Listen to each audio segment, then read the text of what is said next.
Project Hail Mary has been one of the most anticipated movies of 2026 so far. Many people couldn't wait to see the movie starring Ryan Gosling and Sandra Hüller, directed by duo Phil Lord and Chris Miller, the team known for the 21 Jump Street movies and the Lego Movie. I was a little weary going in though, due to the first trailer. My initial reaction was confusion. The trailer spent about the first 95% of its runtime showing what seemed to be a serious save humankind mindset, a type of thriller, and seemed like it would be about using science through this lens in a really dramatic fashion. Then it introduced a goofy alien and it seemed like the movie might veer into buddy comedy, which I wasn't as excited about. I wanted more of a drama than a comedy. This is where I say I did enjoy the final product of this movie. I think it has been a little overhyped, but still solid. Even if I have more complaints than compliments, there's a lot to like here. First off, the look of this movie. Lord and Miller took their work in the animation field and brought some of the color to this movie. A lot of these shots utilize color in a way a lot of blockbusters don't. It's more vibrant than others, a step in the right direction for these types of movies, even if I would have preferred a little richer and vibrant. The space idea makes it a little bit harder in that way.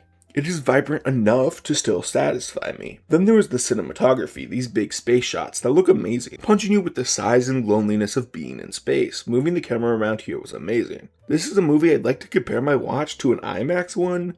The nearest IMAX theater is like 45 minutes away and I'm not making that trip for this movie, but I'd have to imagine it hits even harder in that setting. Then the other technical part of this movie you can really feel is the practicality of the sets. Zero green screen was used in this movie, avoiding that digital look, instead opting for LED lighting. A fresh change and something I have not seen done to this scale. Using big backgrounds and shooting it to look like space used some real skill. Rocky the alien being a physical puppet as well, it added that physicality to him and made him even more likable. You could feel him moving around in the space. I admire this commitment to filmmaking and think it helps elevate the movie. Seeing new stuff being done in this sphere really helps in making the movie even more likable than it is. I can see why audiences are gravitating and responding well to this movie. It is a massive crowd pleaser tearjerker with an actor they know. Ryan Gosling is deep in his bag here. His charm comes through when he puts the movie on his back, acting opposite of Rock most times. You know this Ryan Gosling, the goofball who does his comedy.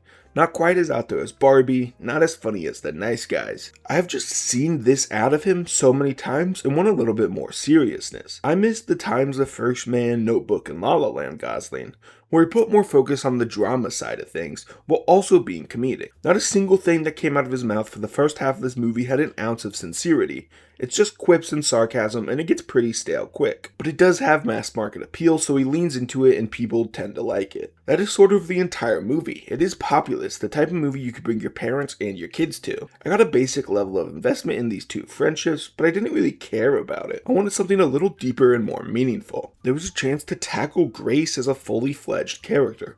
Dive into why he is so alone on Earth. Why he doesn't abort the mission after being forced into it. But he never even questions turning his back on the world and scientific community that laughed at and excluded him, labeled him as a failure. Nothing in the movie about his motivations except for the occasional throwaway line. I've not been thinking about this movie or what it means, not chewing on it. It is bubblegum cinema, watch and enjoy the one time, but I want a little more meat on its bone. Most of the movie is spent with Grace, but the small amount of time we spend with Sandra Hüller's character Eva was great and emotional. The flashback scenes felt like an afterthought for the most part. Heavy in the first section, we breeze through all the setup here. Even with the lack of time, the one scene Hüller gets singing karaoke was the most emotional one in the movie, because the character took things seriously. The character was invested in the outcome, so I was as well. She was wasted in this movie, as were all the flashbacks once he was in space. It was just annoying, and hiding the fact that he was forced onto this mission does nothing. In fact, it made me more confused. He refused this mission. It recontextualizes his actions as not heroic but reluctant. It made me wonder why the movie didn't tackle this on a bigger scale. It's all a little throwaway. I just think the movie would have been a little cleaner if Grace wanted to go on the mission. And if it played into the idea that Grace was a hero, rather than this just being a tacked on reason for him to not go back home. That's all this very big plot point was in him being forced on. A reason for Grace to go live with Rocky and for the friends to stay together. Once again, no depth to it, just the surface level idea. Sometimes entertainment can be enough. You don't need to tackle big themes or challenge the viewer. But this movie is not entertaining enough to enter all-time great status from that alone. It tries to be. They never let up and let you sit in the emotion or feelings. Despite its length, this movie moves pretty fast, almost as if the filmmakers were scared of people getting bored. And this is a style of filmmaking I've found myself bouncing off a little bit. Let things sit a little bit and let you take in the emotions and the story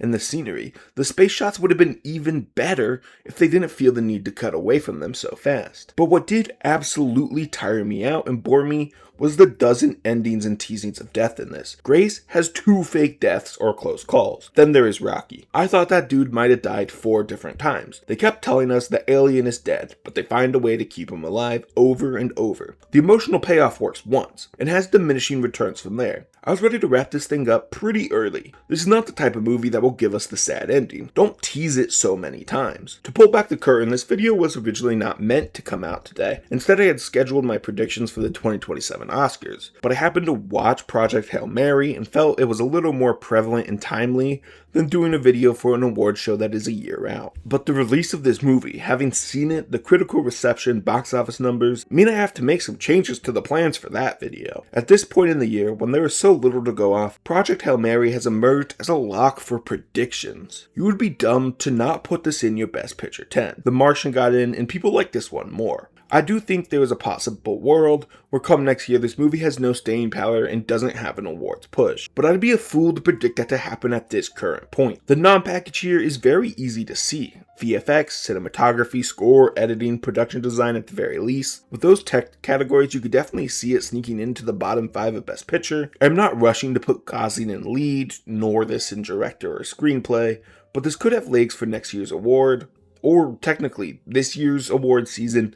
We're already in 2027 award season. Even after all this complaining, I come back to the idea that it was a solid movie. You can do far worse for blockbusters. It is sitting as my 3rd favorite movie of the year while being solidly ahead of what is below it. Come the end of the year, I don't see myself looking back very fondly on this one, and that's fine. You're allowed to just be a solid movie that people don't think about ever again. Hope you enjoyed the video. If you did, please subscribe and like. Go follow my Letterboxd. The day I'm posting this, it's my 2-year anniversary, and I don't plug the Letterboxd often, but the link is in the description. I'm hesitant to give a schedule for videos, but the next 2 should be the 2027 Oscar predictions like I mentioned, and another video in my Criterion Challenge series.